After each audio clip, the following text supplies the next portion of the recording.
का आइडिया लोगों के दिलो दिमाग में बैठ गया और कैसे इसने पूरे महाद्वीप को बदल डाला। तो चलिए इसे समझते हैं। जी बिल्कुल, राष्ट्रवाद मतलब अपने देश से एक तरह का जुड़ाव। लेकिन ये सिर्फ क्या कहते हैं, राजा के प्रति वफादारी नहीं थी। ये एक नई सोच थी कि हमारी एक पहचान है, हमारा एक इतिहास है, एक भविष्य है साझा। इसने लोगों को जोड़ा एक अलग तरीके से। हम देखेंगे कि ये विचार कैसे पनपा और इसका यूरोप की राजनीति और सोच पर क्या असर पड़ा। और शुरुआत फ्रांसीसी क्रांति से करते हैं, वहीं से ये खुलकर सामने आया। हाँ, 1789 की फ्रांसीसी क्रांति, वो तो वाकई एक बड़ा मोड़ थी। क्रांतिकारियों ने वो पितृभूमि, लपेट्रे और नागरिक लिसिचुए जैसे नए विचारों पर बहुत जोर दिया। मतलब देश सबका है और सब बराबर, है ना? बिल्कुल। और इसी सोच को पक्का करने के लिए नया झंडा आया, नेशनल असेंबली बनी, सबके लिए एक जैसे कानून लाए गए, फ्रेंच भाषा को साझा भाषा बनाने की कोशिश हुई। ये सब एक कॉमन पहचान बनाने के ही तरीके थे। और कलाकारों ने भी इसमें भूमिका निभाई, जैसे वो सौर्यू के चित्रों। हाँ, 1848 में सौर्यू ने जो चित्र बनाए उनमें राष्ट्रों के यही सपने दिखते हैं। एक विजन था वो। और फिर नेपोलियन आए। उन्होंने प्रशासनिक सुधार तो किए ही, लेकिन उनकी जो 1804 की नागरिक संहिता थी, नेपोलियन कोड। हाँ, नेपोलियन कोड, उसने तो जन्म के आधार पर जो फर्क था वो खत्म कर दिया। बिल्कुल। कानून के सामने सब बराबर, संपत्ति का अधिकार, ये आम आदमी के लिए बहुत बड़ी बात थी। पहली बार बराबरी का एहसास। लेकिन सिक्के का दूसरा पहलू भी था, उनके युद्ध, टैक्स, सेंसरशिप। हाँ, और सेना में जबरन भर्ती भी तो थी। सही कहा। तो जीते हुए इलाकों में जो शुरू में स्वागत हुआ था ना, वो जल्दी ही विरोध में बदल गया। सुधार मिले पर आजादी नहीं। तो नेपोलियन के जाने के बाद क्या हुआ? क्या सब पहले जैसा हो गया? तो कोशिश तो वही थी। 1815 में वियना कांग्रेस हुई। जो पुरानी ताकतें थीं, ब्रिटेन, रूस, प्रशा, ऑस्ट्रिया, वो हावी हो गईं। उन्होंने पुराने राजाओं को गद्दी पर बिठाया, जैसे फ्रांस में बुर्बोन वंश, और जो पारंपरिक संस्थाएं थीं, राजतंत्र, चर्च, उनको मजबूत करने पर जोर दिया। लेकिन जो नए विचार फैल चुके थे, उदारवाद जैसे, हाँ, उन्हें दबाना मुश्किल था। खास तौर पर जो नया मध्य वर्ग उभर रहा था, उनमें उदारवाद तेजी से फैल रहा था। वो व्यक्तिगत आजादी चाहते थे, कानून के सामने बराबरी और जनता की सहमति से बनी सरकार। बिल्कुल। और संविधान, संसद में प्रतिनिधित्व। आर्थिक मोर्चे पर भी वो चाहते थे कि बाजार खुले हों, व्यापार पर सरकारी कंट्रोल कम हो। इसका एक उदाहरण है 1834 का ज़ोल्वेराइन। ज़ोल्वेराइन, वो शुल्क संघ। हाँ, एक कस्टम्स यूनियन जिसने कई जर्मन राज्यों को आर्थिक रूप से जोड़ा, व्यापार आसान किया, मुद्राएं कम की।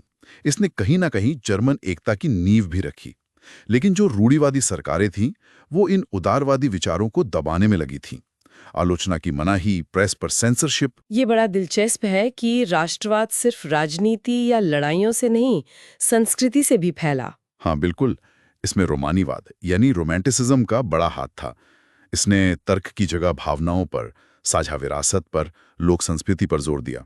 जैसे जर्मन दार्शनिक थे योहान गॉटफ्रीड हर्डर।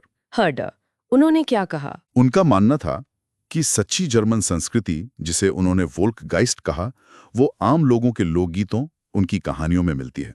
इसी तरह पोलैंड पर जब रूस का कब्जा था, तो वहाँ की भाषा और संगीत, जैसे वो पोलनेज और मैजूर का लोक नृत्य, हाँ वो राष्ट्रीय विरोध का प्रतीक बन गए। और इसी माहौल में फिर क्रांतियां भी हुई, 1830 और 1848 वाली। बिल्कुल, 1830 में फ्रांस और बेल्जियम में हुई। यूनान ने भी इसी दौरान आज़ादी हासिल की। और 1848 में तो जैसे पूरे यूरोप में एक लहर सी आ गई। कहीं वजह भूख और बेरोजगारी थी, तो कहीं उदारवादी संविधान और राष्ट्रीय एकता की मांग कर रहे थे।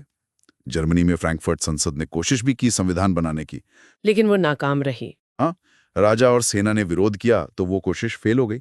तो 1848 की इस नाकामी के बाद राष्ट्र बनाने का तरीका कैसे बदला? यहां एक बड़ा शिफ्ट आया।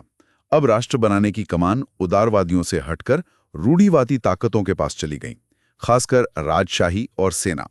जैसे प्रशा में मुख्यमंत्री थे ऑटो वोन बिस्मार्क। बिस्मार्क, लौह और रक्त की नीति वाले। हाँ वही, बड़े चतुर रणनीतिकार। उन्होंने सेना और नौकरशाही की मदद ली। कूटनीति और युद्ध के जरिए 7 साल में 3 युद्ध लड़कर 1871 में जर्मनी को एक कर दिया। और इटली का क्या हुआ? वो भी तो बटा हुआ था। हाँ, इटली की कहानी भी कुछ ऐसे ही है। वहां मेत्सनी जैसे लोगों ने क्रांति के बीज बोए थे। फिर सार्डिनिया मिडमॉन्ट के मंत्री थे कावूर। कावूर, वो भी बिस्मार्क जैसे थे। हाँ, काफी हद तक। बहुत चतुर कूटनीतिज्ञ। उन्होंने फ्रांस से मिलकर ऑस्ट्रिया को हराया। और फिर गैरीबॉल्डी थे अपने रेड शर्ट्स के साथ, उन्होंने दक्षिण को जीता। इन सब के मिले-जुले प्रयासों से 1861 तक इटली काफी हद तक एक हो गया। लेकिन ब्रिटेन का रास्ता तो अलग था, है ना? वहां ऐसी कोई क्रांति या युद्ध नहीं हुआ एकीकरण के लिए। सही कहा, ब्रिटेन की कहानी अलग है। वहां ये प्रक्रिया ज्यादा लंबी चली, धीरे धीरे हुई।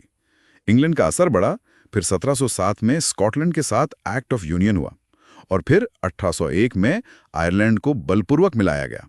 इससे यूनाइटेड किंगडम तो बना, पर उसमें अंग्रेजी संस्कृति हावी रही। दूसरी पहचानों को दबाया गया। एक बात मन में आती है, राष्ट्र तो एक आइडिया है, एक सोच है। इसे लोगों ने महसूस कैसे किया? मतलब इसे कोई चेहरा कैसे दिया गया? बहुत अच्छा सवाल है ये। कलाकारों ने इसका रास्ता निकाला, नारी रूपकों के जरिए। मतलब राष्ट्र को एक महिला के रूप में दिखाया, जिसे फ्रांस में मारियान थी। लाल टोपी, तिरंगा, स्वतंत्रता और गणतंत्र का प्रतीक। उनकी तस्वीरें सिक्कों पर, टिकटों पर छपी। और जर्मनी में जर्मेनिया। हाँ, जर्मनी में जर्मेनिया वो बलूत के पत्तों का मुकुट पहनती थी, क्योंकि जर्मन बलूत को वीरता का प्रतीक माना जाता था। ये जो तस्वीरें थी, मूर्तियां थी, ये लोगों को जोड़ने का, उनमें एकता की भावना जगाने का एक तरीका बन गई। तो हमने देखा कि कैसे 19वीं सदी में ये राष्ट्रवाद का विचार यूरोप में फैला और उसने सब कुछ बदल दिया। क्रांतियां, नए विचार, संस्कृति का असर और आखिर में नए देश बने। वाकई एक जबरदस्त बदलाव का दौर था। हाँ, बिल्कुल। लेकिन कहानी यहीं खत्म नहीं होती। सदी के अंत तक आते आते यही राष्ट्रवाद ज्यादा आक्रामक, ज्यादा उग्र होने लगा। राष्ट्र एक दूसरे को शक से देखने लगे, टकराव बढ़ने लगा, खासकर बाल्कन क्षेत्र में। बाल्कन, जहां ऑटोमन साम्राज्य कमजोर हो रहा था। हाँ, वहां अलग अलग राष्ट्रीय समूह थे जो अपनी आजादी और विस्तार चाहते थे।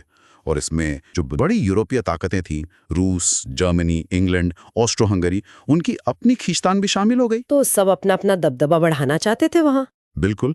और इसी तनाव, इसी होड़ ने माहौल को इतना विस्फोटक बना दिया कि आखिरकार ये पहले विश्व युद्ध के बड़े कारणों में से एक बना। और शायद यही हमारे लिए आज की सोचने वाली बात छुपी है। 19वीं सदी में जो ये राष्ट्र का विचार बना था, साझा पहचान पर आधारित, लेकिन अक्सर दूसरों को बाहर रख के या उनके विरोध में, वो आज की दुनिया में जो इतनी जुड़ी हुई है, बदल रही है, उसमें कितना मायने रखता है। इसके क्या रूप हैं आज और क्या असर है? सोचिएगा जरूर। अगली बार फिर मिलेंगे एक और विषय की गहरी पड़ताल के साथ।